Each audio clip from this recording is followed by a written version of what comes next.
waaw asalem pour l'instant par rapport ak événement bi nii moom nooy sant yàlla mais place yi moom par rapport ak place yi moom xaw na seer quoi place yi moom seer na trop. chaque événement lañ fiy nekk nag mais bu ñu ñëwee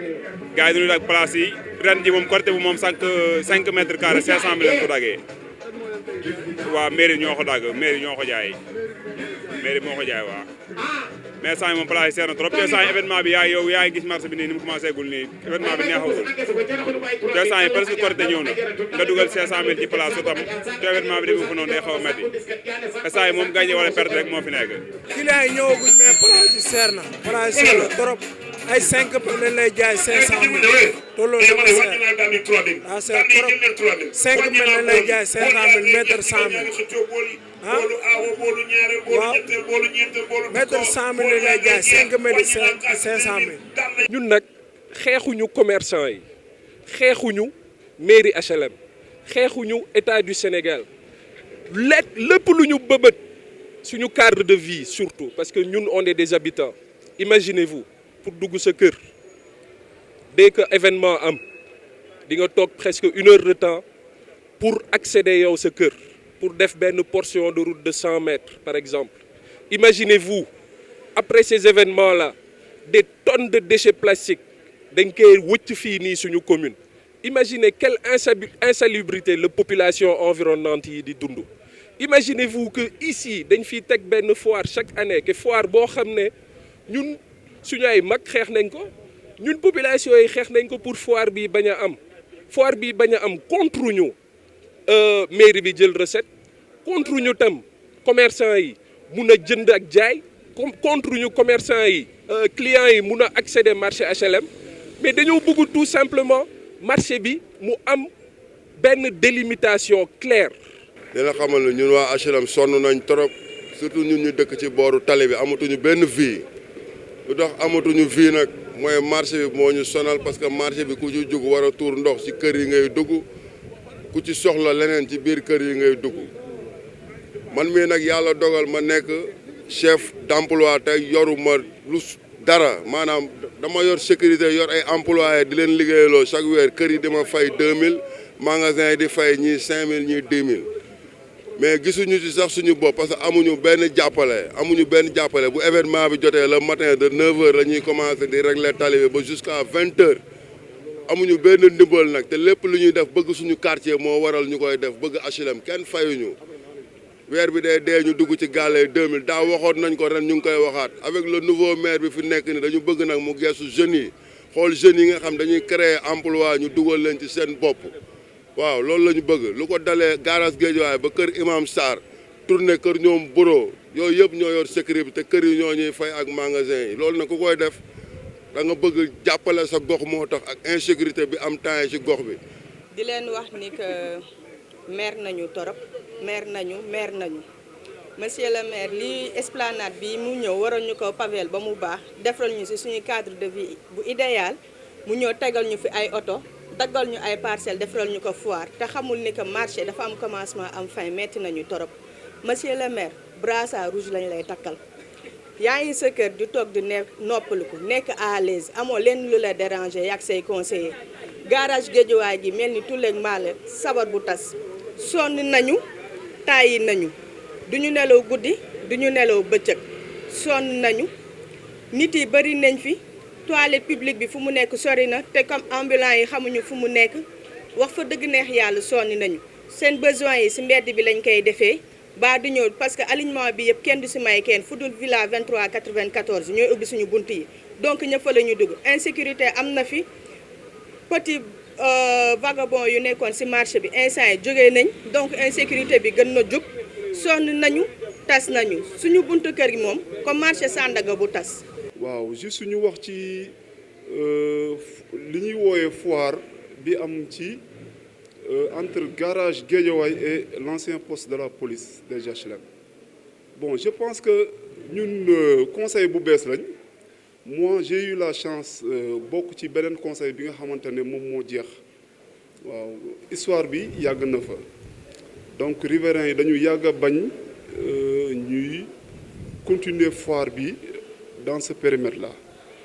mais il s'est trouvé que bi ñu ñëwee pour cette année-ci man bokk naa ci ñi leen utal audience avec le maire ñu defar fa benn arrêté boo xam ne ambulants yi dañ leen di déguerpir foofu bu ko defee ñu yónnee leen ay agent ñu commencé di sillonner foofu mais malheureusement ambulants yi comme ni ñuy wax depuis 1 an ñi ngi koy occupé tàmm nañ ko seen lieu de travail la au-delà de 16 heures bu agent yi wàccee ñoom ñu ñëw occuper les lieux jusqu'à 23 heures ñu laal di dem te du ñu fay dara commune bi bi ñu xamee ni dañu am problème mu entretien wu ces lieux là ñu ne le maire d'après le bureau municipal daal di autoriser ne dañuy recouvrir zone boobu pour l'événement de la Korité man nag ma ne ko maire bàyyil ma dem wax ak population bi parce que je suis le responsable commerce et artisanat en plus dama ci am beneen casquette parce que l'année dernière man bokkoon naa ci ñi leen porter combat bi avec le maire sortant Pape Seck bi ma demee ma waxtaan ak le responsable le président du collectif de Cheikh Ahmadou Bamba monsieur Diop ma ne ko dama bëgg nga woo délégation bi nga àndaloon comme vous êtes les responsables des riverains ñu ma waxtaan ak yéen par rapport à la décision du maire mu ne ma xaaral après mu woo les responsables bi mu leen wooyee ma xamal leen ni d'après la décision de l'autorité dañu bëgg a recouvrir fii def ko des OVP yi ñuy def par mètre carré pour l'événementiel. Bon am na ñoo xam ne d'accord ñu woon le président même n'était pas d'accord ma ne ko nag am ngeen droit d'accord bañ cee ànd am ngeen droit bañ cee ànd mais de xam naa lenn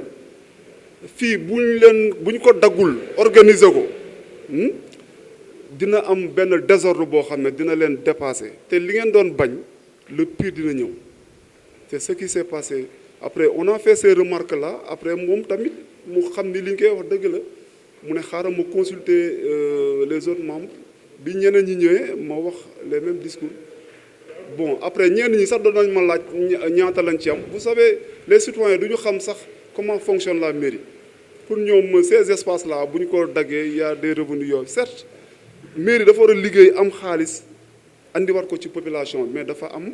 benn processus bu ci mën na ko xaalis bi perception lay dugg percepteur moo koy laal benn lëmmee sax du ko sax gis transaction bi sax du ko gis dafa am benn agent bu nekk à la mairie qui s'appelle une dame qui s'appelle Ami Khoulé moom mooy recouvrir ces recettes là yóbbu ko à la perception donc yooyu il faut que ñu édifier la population te ñun d'accord nañu sax ne selon la légalité le maire ci lu légal la ko teg mais comme li ñuy wax la mairie travaille pour la population mairie booy def dara loo xam ne population bi àndu ci yow da nga ko war a même si c'est légal da nga ko war a bàyyi. ñoom li ñuy woowee foire du foire dafay am convention boo xam ne dañ koy signer avec le promoteur bu ko defee le promoteur moom mooy organiser c'est pas le cas ñun foire lañ doon bañ le maire musul yaakaar ni sax foofu danañu fa am ay recettes mais vu la situation comme li ma la ko expliqué marchands ambulants yi ñëw continuer di occuper les places te mënuluñ leen dara donc ñu nañ leen recouvrir pour les 10 jours après la fête bon la mairie va s'organiser avec les riverains ñu aménager foofu te li tax ñu organiser ko ba jox ko benn nit dagg ko par mètre carré mënoon nañ ko def chaque commerçant ñu daggal la mais dañuy jàpp ne bu ñu defee noonu désordre bi nekk ci périmètre marché bi riverains yi duñ ko attan. dañ ma interpellé si ce qui se passe au niveau du marché HLM damay leeral benn mbir rek ne ñun bi ñu yegsee dañoo woote ne lépp lu ñuy def dañ koy waxtaanee parce que jàpp nañ ne si waxtaan lañu gisee solution et que mooy les riverains mooy yi nga xam ne daanaka ñoo nekk si côté marché boobu nous les avons reçus et nous leur avons dit que ne dorénavant foire du fi amati lii du fi amati lii du fi amati et que lépp lu ñuy def aussi dañ koy waxtaanee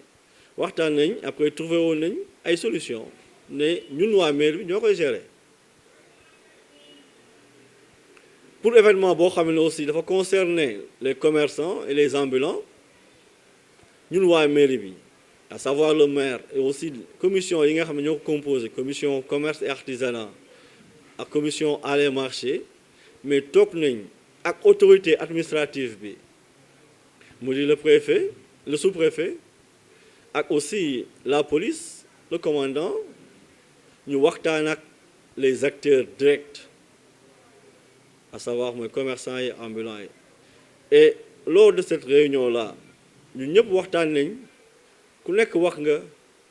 lan moo la métti woon ba année yi passé yéen ñenn yi fayuñu woon mu amoon ay problème mu amoon ay xeex mu amoon leneen ak leneen ñu déggoo si ay kàddu